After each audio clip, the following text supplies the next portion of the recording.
makita na kung paagi, mataguan siya naman. Kaya siya mahalata.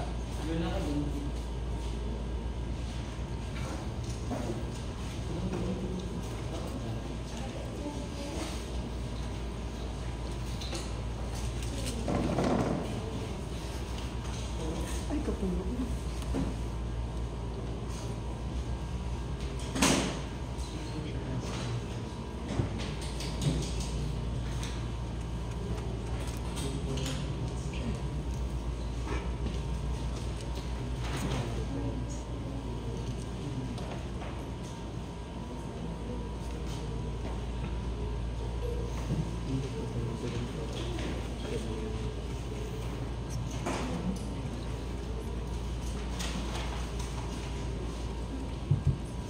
Diba? So, define na ang kuan. So, next is akong i-separate ang wait. Okay, let me use 0.6 para, ay, okay, so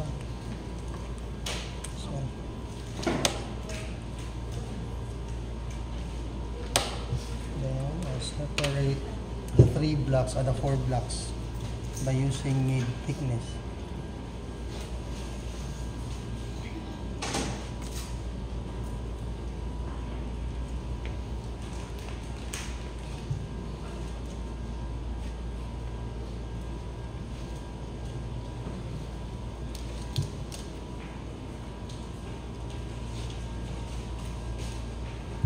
Perspective done.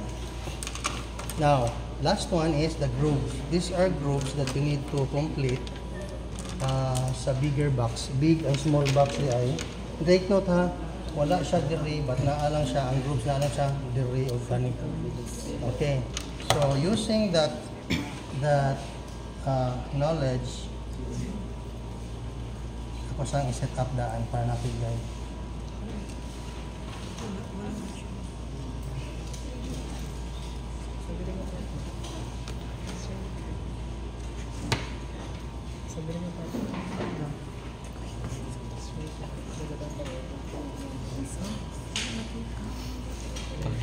Okay, so using point, ala, wala pa dito na kompleto.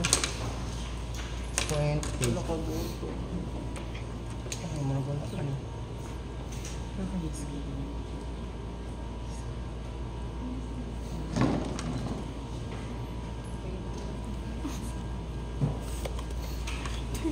Ay, kadlo, kurog magigagi si sir, oh. 0.3, maybe I'll use 0.2.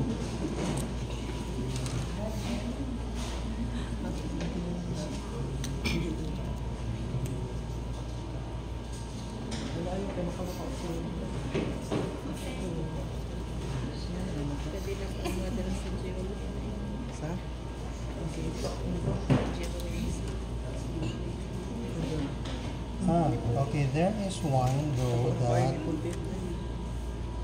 natunog siya sa horizon line. Okay, so apparently straight line rin siya.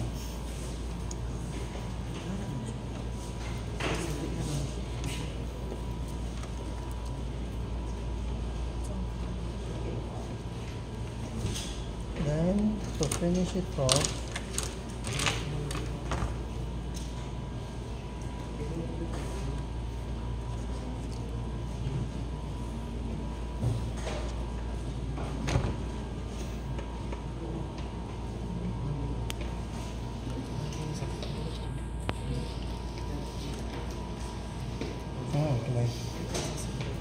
level man tala siya, oh.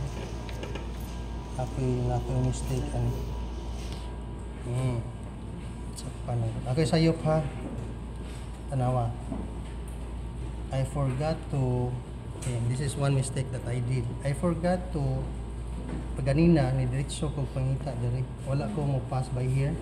So, this should be the line. So, ang sakto nga line ani is, but as an output, ato gyapon ang i-assess. So, kung ako yung graduhan ako ani, raise na lang ni. Yan ang may sayop.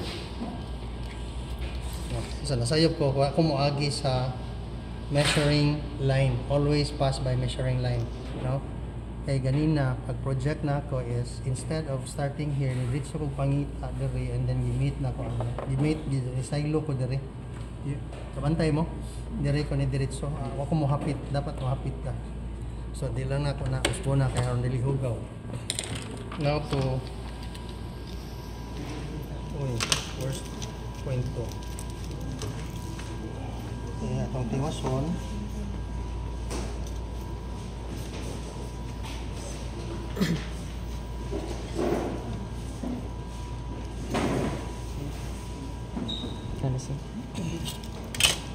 Almost. Okay. Perspective done. Okay. Kanang lettering, dimensioning, uwahin na gid na. Now, okay. Do not erase any construction line. Kung unsay naa diha ipabili na. So that's the purpose of it being traceable. Earlier, we measured our GL to VPR as 2 meters. So what does that tell you?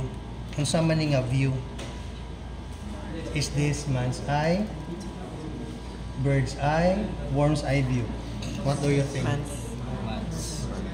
By strictly adhering to the principle, actually dili gid siya perfectly man's eye view, because what we have discussed as an eye level is 1.5 to 1.6, pero slight ra makay difference. Di po mo siya material siya in terms of viewing, but if we adhere kuan atong i-follow gid ba dara diri ang man's eye view.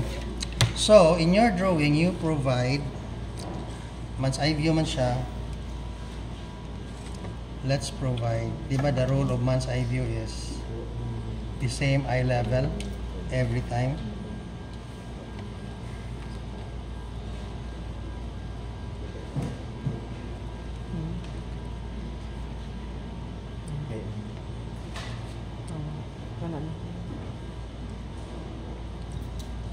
Okay, so batangan mo o usa lang ka human figure to give a scale of your drawing. So i-outline lang nako.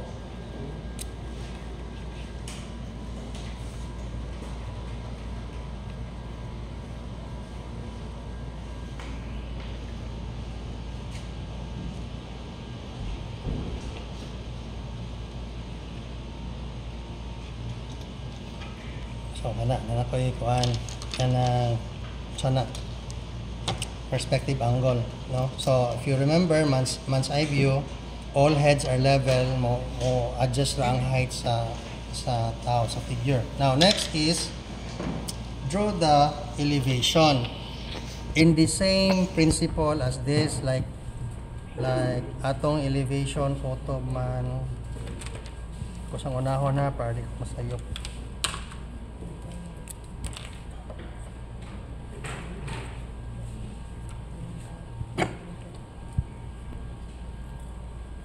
What's this?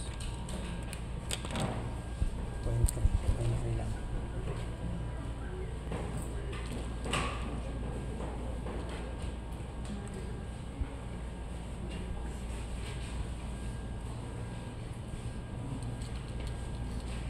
Nasa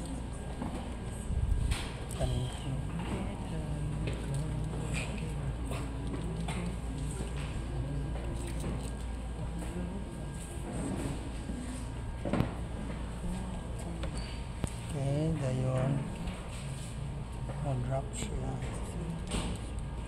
and then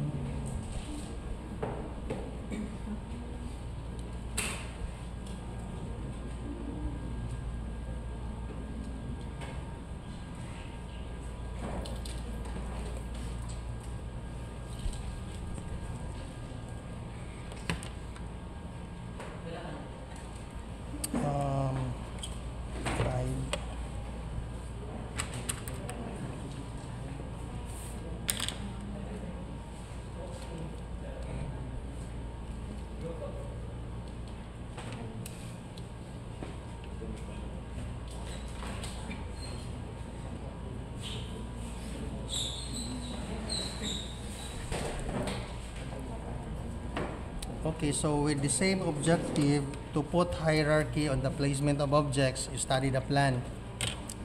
Kani may pinaka-front, maybe may pinaka-baga. Para to define your object, so I'll make this big.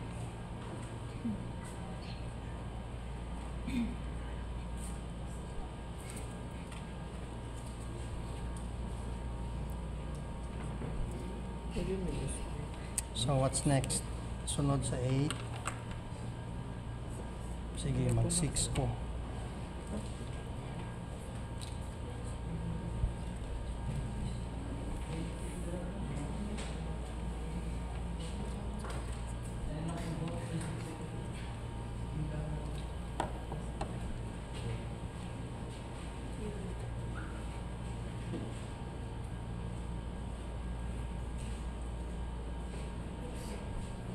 And then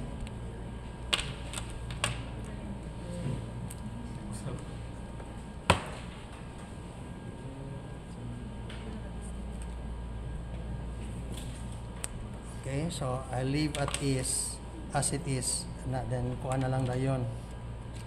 The point 1 as the groove lines.